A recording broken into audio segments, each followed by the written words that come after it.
This is Eric L. Dunavant, the Mindset Disruption Strategist. Thank you so much for joining us for another episode of Redefining Success. And today, we've got a very special guest, Ian Sperry, who's the owner and operator of several different Christian Brothers franchises in the Texas area, is with us today. I'm going to let him tell you a little bit more. If you don't know Christian Brothers Automotive, you need to know them. And so I'm going to let him tell you a little bit more kind of about the special perspective that they take. My preference, just so everyone knows, is to go to a Christian Brothers when I can on purpose. And so I'll let him tell you a little bit more about that. But Ian, thank you so much for being here.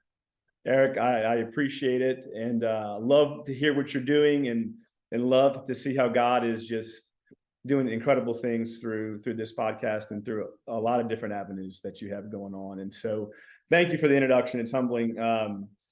Christian Brothers is an organization that was started about 40 years ago here in the great state of Texas. It is an automotive repair franchise, and it is a Christian automotive repair franchise. So Christian Brothers is not just on the name of the building, but it's in the soil of who we are. And so our motto is love your neighbor as yourself. And so, when God called me here to Texas, it was, I was in the interview process, and it was, I can have my cake and eat it too at the same time kind of feeling, right? And so we have about 250 across the country at this point. My wife and I, we operate and own 3 of them here in Texas. Okay.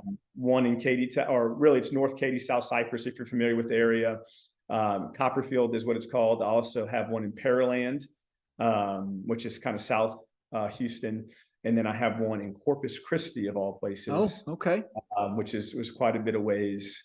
And so it is, it's been a lot of fun, and we're just rocking and rolling, serving people. Yeah.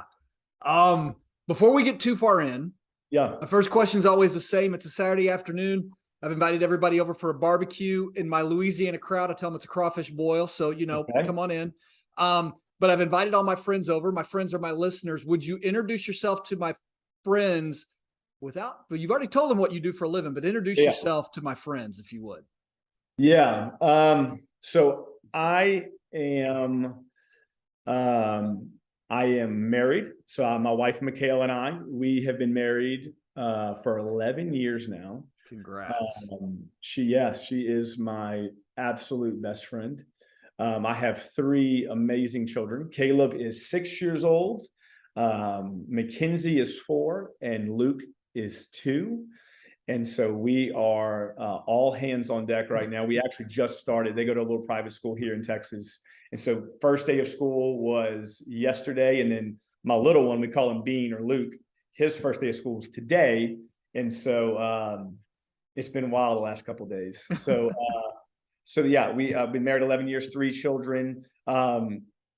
If it wasn't talking about the business, it's really my heart's passion is really the Lord and the move of God and what God's doing today. Yeah. I really feel like, and you'll hear probably a little bit in this podcast I feel the new move of God of what's happening is happening to the business owner today. And God is really striking the heart of a business owner in a whole new way that he hasn't done in the past. And so you'll hear a lot about how much I love Jesus, how much I love my kids, if I was to talk to your guests at your house.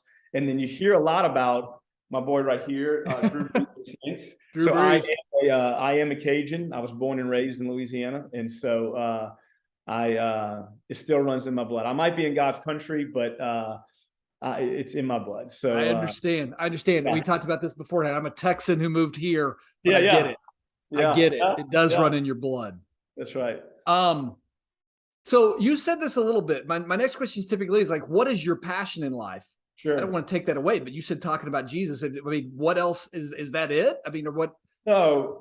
So I love business. I love, I love what God can do with the heart of a businessman that has his hands open and not closed. And, how he can truly really just move in a new way. And so I love business. I love I love building leaders. As our businesses have grown, so we have about, I think current count on our employees is about 47 employees right now. Okay.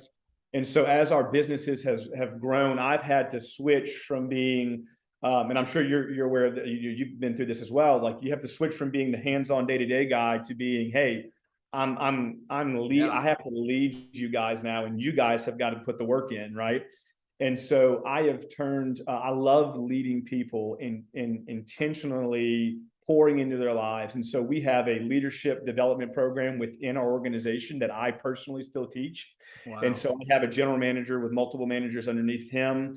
And every single week we're learning and growing, not only so that we can be, we can have a better business or a better return, right? But it's also in their own individual lives. Like I'm a big component of, yes, we have goals for the business, but also, man, we got vision for their lives as well. They're two different for me. Goals for business and vision for lives are different. And so we're hitting, when it comes to leadership, man, I want them to be a better husband, a better father, a better servant to Christ, a better neighbor, right? As much as I want them to be a better employee and to make a better return on investment or to make a better deal. So, that's extremely important to me. Passionate about my church, man. I love my church. I love seeing what God's doing here in Katy, Texas. And so, I think that answers. I mean, I love what God's doing, but I love a lot. I love business. I love building leaders, and I love my church. So tell me this. So, I mean, if we look at this, I mean, if ever somebody's kind of talked to you and said, man, Ian's got it all together. I mean, things are just going really, really well. I imagine there's some bumps and bruises along the way, especially along the way of you getting to Katy. Tell us a few of those stories and kind of what you learned, especially along the idea of kind of redefining success. Yeah. So success to me is not so much, the biblical view of success to me is not so much the money or the car or the house, like the world sees it, right? I'm okay, honestly. I'm okay with the money, the car, and the house too. Like I don't have an issue with it. I just don't like when the money, car, and the house have you versus the other way. But success to me is defined, I think, by fruit. And so what kind of fruit you're seeing in someone's life. And I think that's a biblical picture of it as well. Like, hey, if there's fruit of love, joy, peace, patience, all these things in my life, and in even bigger, Eric, to me, is in the lives of my employees, right? That means to me that I'm making a bigger difference than just in me. I can have joy, love, and peace, but how are my employees, right? That to me is success. And I think you get the other things by investing your time and being intentional in those things. And so I was a little backtrack behind. For me, I grew up in Mandeville, Covington, like I said before. I got into oil and gas at a very young age. Did that, rose pretty quickly. By the age of 26, 27, I was a sales manager for a pretty decent sized oil and gas company in Louisiana there. And I felt the calling to own my own business. And through a few different ways, my brother-in-law actually introduced me to Christian Brothers. And it's so funny. We have a plan and then God's got a plan, right? Yeah. And so we had a plan that we were going to open up this Christian Brothers locally, and it would be kind of the perfect story of a locally born and raised guy starts this local business, and everybody from the local town just uses this guy, right? A Mayberry story, right? Like I got the local automotive shop, right? And so we're going through this process of being approved. We were approved. I was the youngest, to God's glory, I was the youngest franchisee to ever be approved at Christian Brothers. Wow. And so we were getting ready to enter that business, and really just something, I won't go into a ton of the details, but something happened to where we could no longer move forward with entering in that business. And so Eric, I was, to say I was afraid or nervous or scared, I had a newborn child. the money, I'm young, the money that I had to invest in the business was in my home. And so we had to sell our house, and I have another baby on the way. And talking kind of how God has a different plan. So the individual that was in charge of the franchising at the time, he calls me and says, hey, look, I'm going to give you a list of different locations, whichever one you want to go to, we're supporting it, right? Pray about them. So we pray about them, and God literally almost, I mean, like in our spirits, was like, nope, not this location, not Florida, not Alabama, not any of these spots. And so we went back to the list with this guy, his name was Josh, and said, Josh, there's nothing for us here. Like, we're not going anywhere of these places. And this is really when faith has to be activated. You know, we don't always understand what the word living by faith means until you hit situations like this. It's like, you know, I didn't know what to do at this point. And this is when my faith came in strong. I'm like, I have a young child, one on the way. I had just put my 2-week notice in for a very well-paying job in Louisiana, and I have nothing at this point. And so, long story short, the individual calls me back and was like, hey, there might be something here in Texas. It isn't official yet. We don't know if the guy's actually going to sell, but would you be interested in North Katy, South Cyprus? It's called Copperfield. And I was like, yeah, I guess. I mean, let me pray about it. So we prayed about it, and we felt really good about it. Well, my personality, Eric, is I'm a bulldog. And so if God sits like an apple, that's why God doesn't show me a lot up front, because he knows I'd like run and go get it. But I have to live by faith, because if I didn't, I would be knocking over every door to try to get to what he has for me instead of the little nuggets that he normally drops. And so the individual calls me and says, hey, look, we're going to go after this, but it's going to be 6 months. So do not call me for 6 months. And I'm like, Josh, what do I do for 6 months? Right? I got a family. And he's like, go ask for your job back.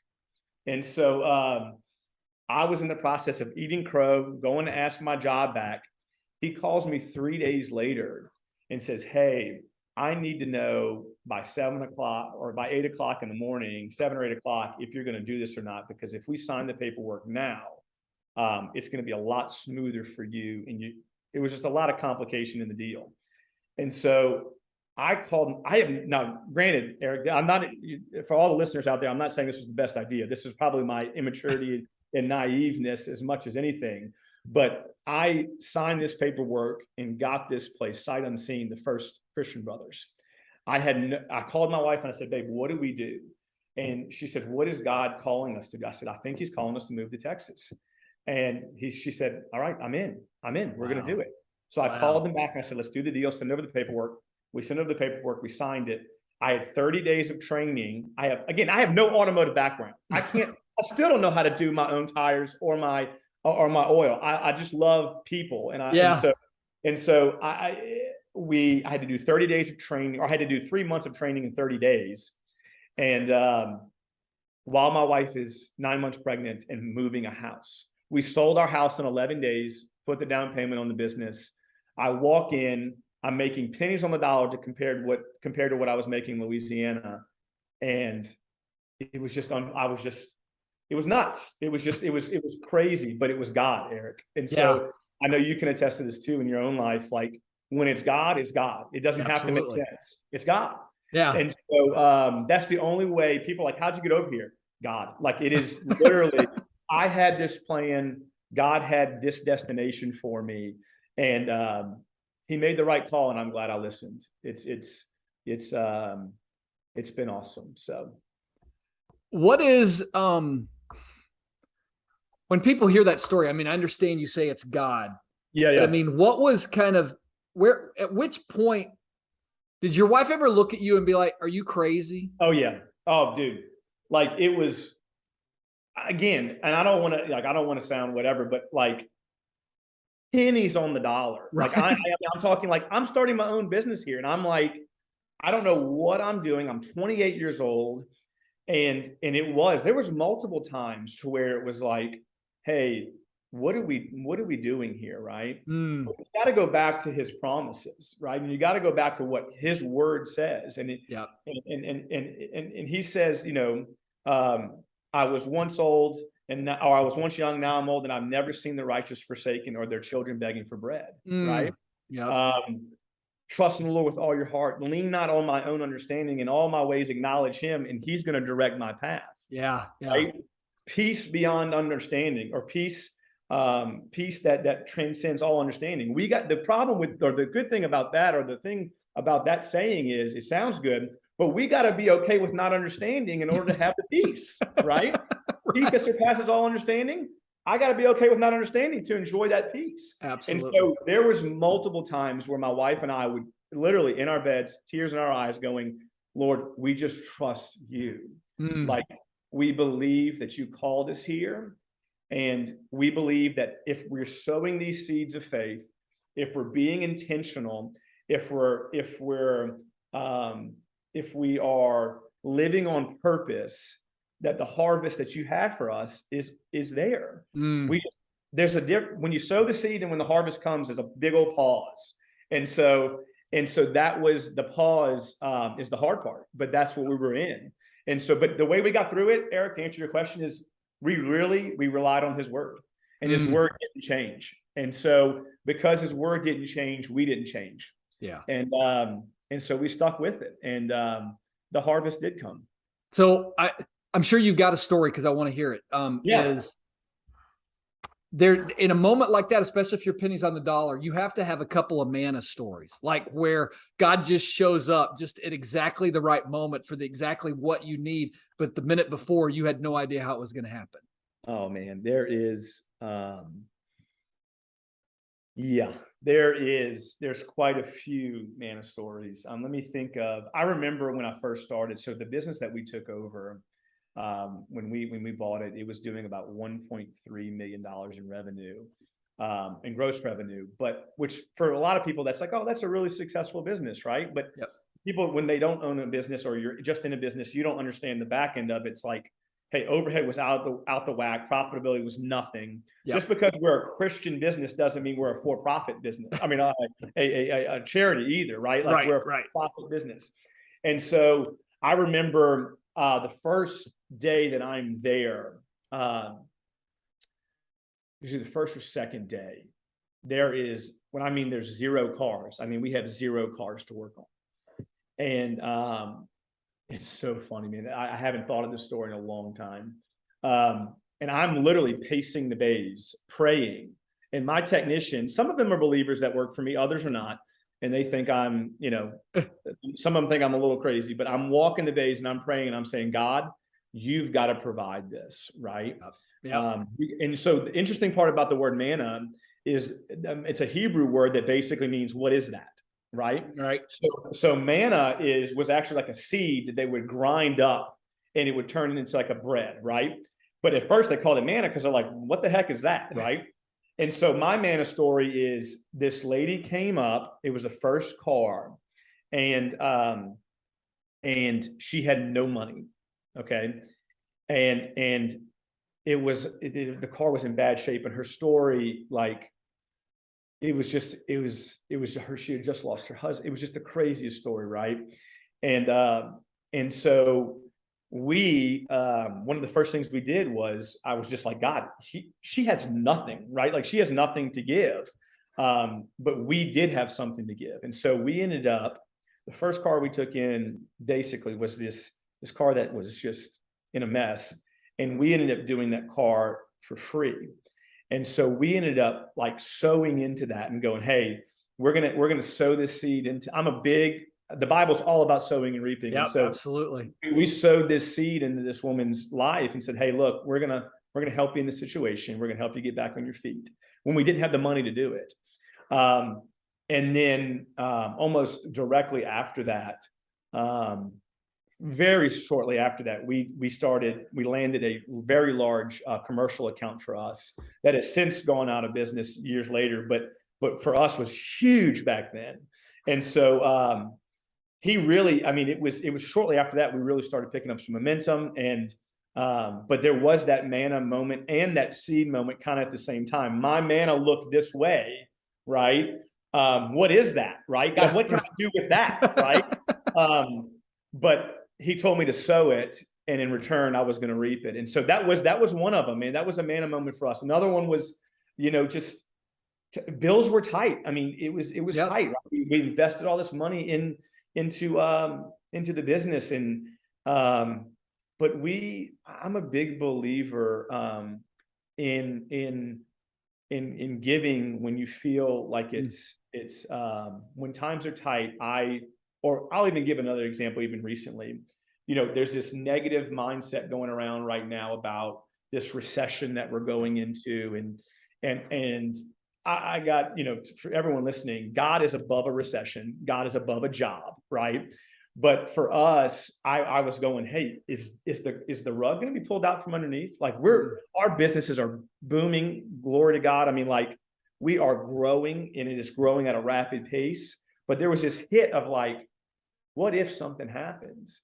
And I remember going back to what I did when we had very little.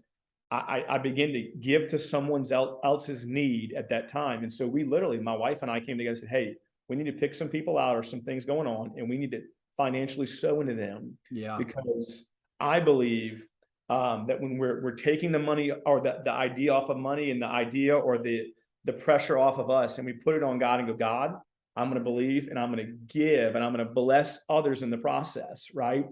I'm telling you, Eric, as soon as we begin to do that, it began to, that weight and that fear began to fall off. It was freeing. That was a week ago scenario for us. So it wasn't like this was the manna moment, when I had nothing. This was when, hey, things are going good. Yeah. Right. Yeah. But it still hits us. Fear is no, it doesn't play with someone that's got money or doesn't have money. It's the same for all. It's the same, right? And so, so yeah, that's a couple. Yeah, I mean, we've had a bunch of manna moments, man. But God has always been faithful to His word. I got to go back to that. If His word says it, it's gonna happen. The difference for me, Eric, I think the reason a lot of people don't see it come to pass is because you got to have faith mixed with patience. You got to have that patience part of it, right? And that's the part that I've learned is when we pull ourselves out of the race early, right? We don't see that harvest sometimes because we're pulling ourselves out. And so the patience part is probably the hardest part to learn. That's interesting you say that. I was having a conversation with a group of guys today, and we were talking a little bit about that, about the fact that, if God's promised something, if you've got something that is going to come, because it hasn't happened yet, doesn't mean the promise is gone. So it's better to take a step back and go, what have I missed? What have I not seen? What am I not being obedient to? What's wrong in the timing? Right. I mean, that's the thing that often so many times we short circuit God's ability to actually work. And you nailed it. Right. And so there's I love Christian Brothers. But I mean, I'm so passionate about the brand, but I'm 33 years old. And so I've got big dreams and I believe God's promised me things in the future, but it's staying, like you said, it's staying in the game long enough to allow that to work to where it comes to pass. And I think a lot of times, hey, Ian, why didn't this business work out? I talk to business owners that have failed. And first off, if you're a business owner that's failed, it's okay. Get back up and go again. No, that's right. Good. Yep. That God's a God of another chance, not a second chance. And I believe that's the same with business as well. Yep. But a lot of times they failed because they weren't in it long enough. They gave up a little too soon. They weren't patient enough in the process. And so I think we're looking to God to do a lot of things, or we're looking at the enemy screaming at him saying he's doing a lot of things, when in reality, the thumb should be pointing right back at us and going, hey, we're the problem one way or the other.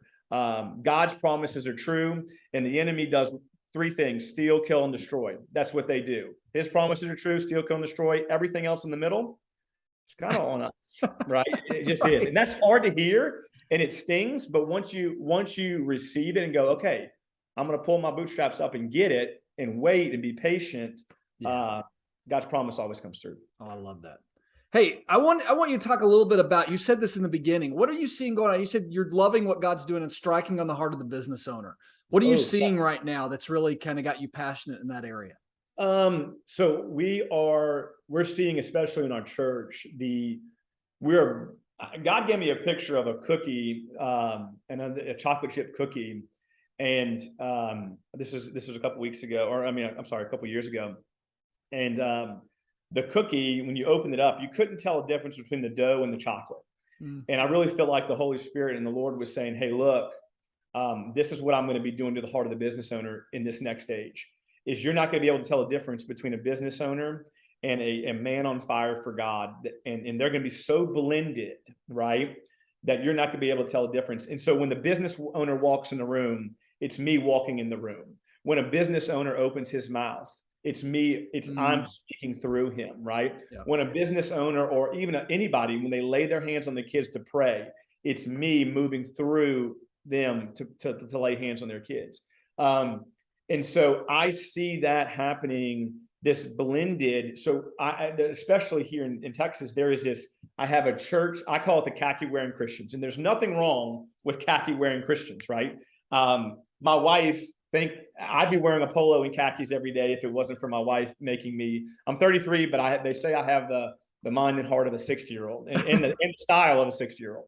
And so, but I call it the khaki wearing Christian, to where their Christian life is here, their work life is here, their business life is here, their family life is here, right? And they're all completely compartmentalized. Yep. And so what I see doing and happening is that is merging, and all of a sudden we're realizing that God is all about alignment. And so he is aligning the business owner to where family, business, investing, his personal walk with the Lord, all of these things are blended, and it's all under the covering and the umbrella of Christ. Yeah. And once that begins to happen, you want to see the enemy shake in his boots. You get a on fire guy that loves Jesus, or girl that loves Jesus, that owns a business and says, I'm going to do this all for the glory of God. Yep. I'm telling you, it moves mountains. And so that's what I see it happening big time over here in Texas. I also heard about it. I was in the church world pretty good for a long time. And so I hear it through other avenues as well, from churches going, hey, there is a rise in young and old entrepreneurs and business owners that are going, hey, this is my life, and I'm going to be intentional with all of it, and I'm going to give it all to God and watch what he does with hands wide or hands open. So, well, I mean, you talk about again, the name of the show is Redefining Success. Yep. I think the old model of success, an idea is that you compartmentalize everything. Yep. And that's not God's model. In God's model, everything is integrated. I mean, my life verse is Matthew 6:33. Seek first his kingdom and his righteousness, and all these things will be added to you. So everything's connected. That's one of mine as well. So Job 23:10, once I have refined you, you will come forth as pure gold.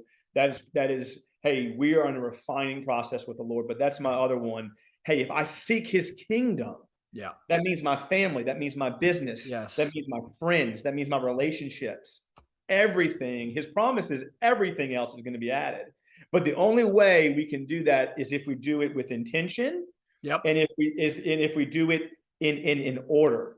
And so when we begin to separate and spread, that's when we begin to get in trouble. And isolation is one of the enemy's biggest tools to get you off your tracks. Absolutely. And how does he isolate us? He isolates us. A lot of people think it's these big things, but he isolates us in our everyday life. And he isolates us in different compartments within our own world. And so because he knows if one of those things falls, man, we don't have a lot else carrying us. And so, yeah, I agree 100%, man. I'm going to seek his kingdom first, and everything else, it really will be added. Yeah, but I mean, it's amazing, like you're just saying. I mean, the integration makes all the difference. It does. It really does, man. It's the cat. I think it's, so I have a business. I believe once you get to a certain, I have a business coach and a marriage coach as well. And it is integration and intention. You've got to be intentional and you've got to integrate it. And so you can have order. And once you have order and you have intention, things begin to move. Absolutely. And look, the things that you were talking about, or the things that we said, hey, it's not bad to have all those other things. Those things, honestly, and you can attest to this with your business, those things come. They just actually, they just come. And so it's really doing it God's way is the easy way. Right. Everyone's like, it's backwards. And it's like, no, if you follow the plan, follow the principle, be intentional, be in alignment, right? It's going to work. Well, I'm going to give you a little bit of a preview just so, because you talked about this. The world's plan is full of one of two things. The world's plan will either put you on a path of fear or greed. One of the two, you choose, and that's the world's plan. That's right. God's plan starts with peace. That's right. So you choose. Which one's easier, fear and greed or peace? You choose, right? And again, and I'm sure your listeners, and we get in this, the TV, it's just bombarded with this, right? And it completely contradicts the word. And so it is living in that peace, the peace that surpasses all understanding, the Jehovah Shalom peace, that rest in my Father's arm peace, right? No matter what is going on around us, resting in that peace, knowing that He is on the throne and I am a son or I am a daughter of the Most High, right? Like resting in that peace, that is the only way to truly live, I feel, a filled and a joy-filled life. And the fear and the greed, it's fun for a season. And I'm sure, like, I've been in it too. When I started making a little money, man, it was like, man, this is cool, right? This is cool. It fades so quickly. It fades so quickly. And so it is, those are dangerous areas to play in. And I just want to stay in peace. I really do, man. Yeah. That is one of my wife and I's key things is our home, is our businesses, are they full of peace? That's good. If they are, we're in the right track. We're on the right track. Ian, you and I have had an incredible conversation. Is there anything I didn't ask you that you wanted to get a chance to share with the audience? No, man. I'm honestly, for everyone, I'm excited. This politics and craziness and recession and all this, what God is doing, it's real and it's happening, right? He's moving on his people and He's realigning and He's shifting, and it's cool to see. And so I'm honored to be on this with you guys, to be able to share just a little bit of my story and to just share a little bit of what God's done in my life and how He's moving. So it's been beautiful. It's been beautiful. Hey, if anyone listening wanted to follow the things you're doing or get in touch with you or just kind of stay up to date, even with what's going on with the Christian Brothers, what's the best way for them to do that? Yeah. So we have some social media, my Facebook page, it's just under my name, Ian Sperry, but we also have a podcast coming out as well. It's called the Kingdom Flow Podcast. Igniting awesome. The tagline. Now you got to have taglines in podcasts, but it's igniting the next wave of God. And so we're starting that here very shortly. Eric, I love to have you on the podcast. I'm coming. Give me an invitation. Come on. Man, I love it. I'd love to have you on the podcast to further this discussion, but that's where you can see us at. Okay. Fantastic. Well, so we've reached the end of the show. It's time for my final question. Always the same. Okay. Ian, in 3 generations, what do you hope your great-grandchildren remember about you? Man. That Ian, a few things. That Ian loved the Lord, truly had a passion for the Lord. That Ian loved great-grandma with beyond a shadow of a doubt. And that Ian was a launching pad for people's destinies. And so I want to be a launching pad for God's destiny on people's lives. And if I can do that, however God decides to use me in that would be awesome. Oh, that's so good. That's so good. Ian, thank you for being with us today. It's been a fantastic interview. It's been so Eric, good. I loved it, man. Blessings to you. Blessings to the team. I really appreciate it. All right. Thank you so much, everyone. We will be with you again for another episode of Redefining Success. Thank you so much for joining us. God bless you. Have a fantastic day.